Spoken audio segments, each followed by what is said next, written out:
Hey everyone, hope you're having a good day today. I took one trade in the market and just wanted to go over it. There was another possible setup that I want to get into as well. But the market has been actually pretty interesting, providing some nice setups recently. So let's just get right into it. All right, so as we can see, the overall, we start with a higher time frame analysis, trading up, and we've been obviously selling off now, but we recently put in this nice higher low here. If we look at a weekly, you can kind of see this nice bottoming wick here.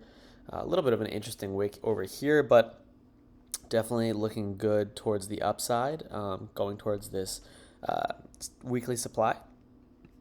And we're making yet another higher low here, as long as we hold these lows. All right, so let's get to my chart with the supply and demand zones. It's a little bit messy, so bear with me. And I'll go over the analysis that I had from today. I'll just go to a 15-minute chart. Excuse me. So the first thing that I saw was you can kind of see that we are kind of in this short-term overnight downtrend. So I was looking for some kind of continuation there just to continue to respect that little short-term downtrend in this kind of direction. Of course, it's not perfect, but you get the idea. We were kind of just continuously making lower highs and lower lows. You can kind of see it here. And we sold off in the morning before market open, and then I was looking for us to hit these 30-minute zones and maybe some kind of short-term pullback. We are trading in kind of this tight range here, so I really would like to see us get above 14,800 and hold above 14,800, just around that area, even 14,850, and we can target the 15,000. I kept saying 1400. I'm sorry, 14,800.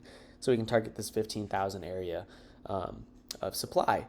So that was the initial kind of thought. If we immediately kind of based out or we just tore through supply, it would have been looking to target the supplies above, and I'll get to the setups about those recently or when we get to that. Okay, so let's look at a 5-minute chart. This is NQ, by the way. I'll look at ES real quick, just so you guys also have a decent idea. The plan on ES, oh dear, I apologize for that. Thinkorswim likes to be kind of cuckoo. Okay, so the plan on that was we had, this key supply here that we were kind of bouncing around with, toying with. And again, kind of creating some lower lows, but at least we were kind of holding this low here from yesterday and pre-market. So the plan was to watch us kind of base out in supply and then maybe target long or watch this key level at 44.74 to gauge some strength in the market. And we were kind of toying around with it at the beginning of the day, and that's when I took my first trade. So if we go over to the flexible grid, and I want to go on a 1-minute chart just so you guys can see it a little bit clearer. Let's see what, let's go on a 1-minute chart. I will admit I actually did use a 1-minute time frame just to take this trade, just to get somewhat of a clearer idea of structure, simply because we only had about 20 minutes of context clues on how the day was going. So you can see that ES kind of made this little weird, terrible wedge pattern-ish, and I'll get to that in a second. But yeah, so you can kind of get the idea here of what was going on. This is kind of just a trend line that I had drawn out, bigger picture. Anyway, the trade I had was short at supply here. We didn't really have clear direction, so again, wanted to be a little bit conservative with my target. But here's what happened.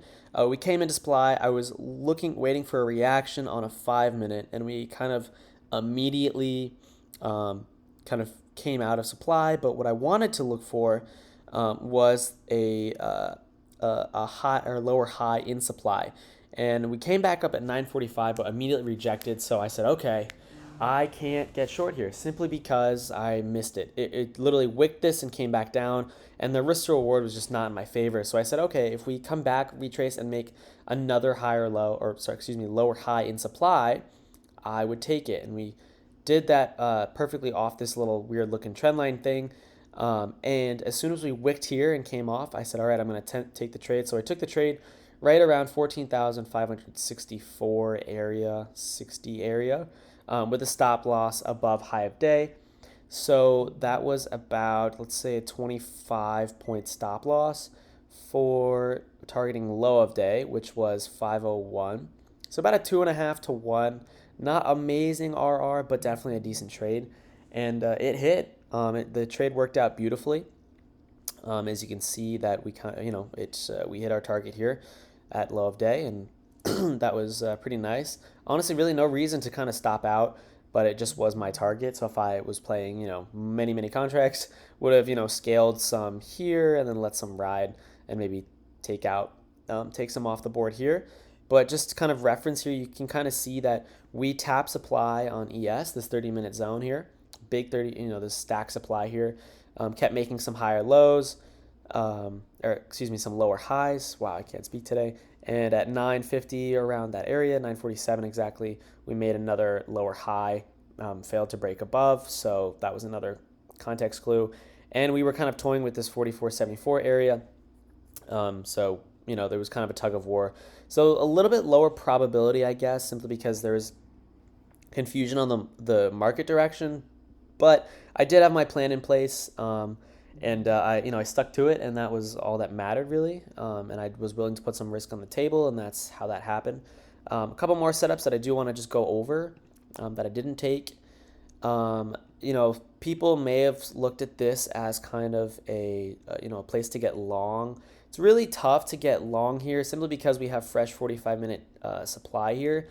It's possible, at this 11 o'clock candle, but again, that's hindsight, right? So it's really hard for me to get long in this area, especially when we're coming up. I think maybe on this pullback here, it would have been a decent play at 11.25.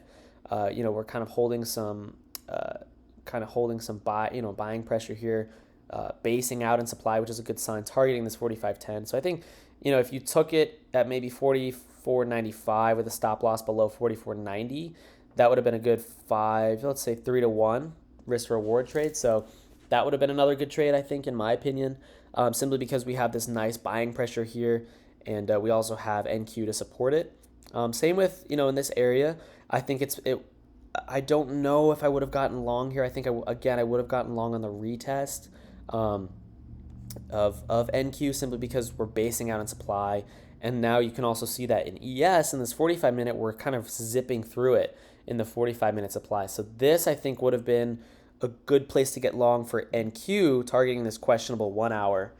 So I think that is where, another possible setup is. Again, another one I do want to go over is this key level here at 45.15, 45.14 area. Really hard for me to get short here. It is a very interesting area to get short. Right at this 12.40 area, we came into this key 90-minute supply here. So it's possible, but buyers were so strong today that I do have a tough time getting short here. The possible area to get short is maybe this lower high here. As you can see that this is at 205. Where's 205? So you can kind of see that this is that area over here, and we were kind of having trouble. So it's possible you could have gotten short here. I would have remained very skeptical, and drop. I just don't like this setup simply because we failed to break this kind of higher low here, and we were kind of holding value. It's just a risky play. Sure, you had this fresh, this key 1 hour, you had this fresh 30-minute, you had this key level, you had a lot of factors. So I'm not going to be upset if I took that trade as long as I had a tight risk management. But it's, again, you're looking at it like this, so I'm not going to say, all right, look, this is just, buyers are clearly in control here. You got to wait for the retest. We didn't really get it until 205. Not really much of a retest either. It's possible, maybe you take it on the 4,500 break, but then your stop's got to be all the way up here, maybe even up here. And the risk reward's just not really in your favor. So the previous setups I mentioned were probably, from between 9:30 and 11:30 is when I really, maybe even 12 will go, is the range that I would have liked to see trades being placed in. So yeah, I hope you guys learned something from this video. Sorry if it was a little confusing, but let me know if you guys have any questions. I'll be happy to answer them in the comment section. All right, thank you so much for watching.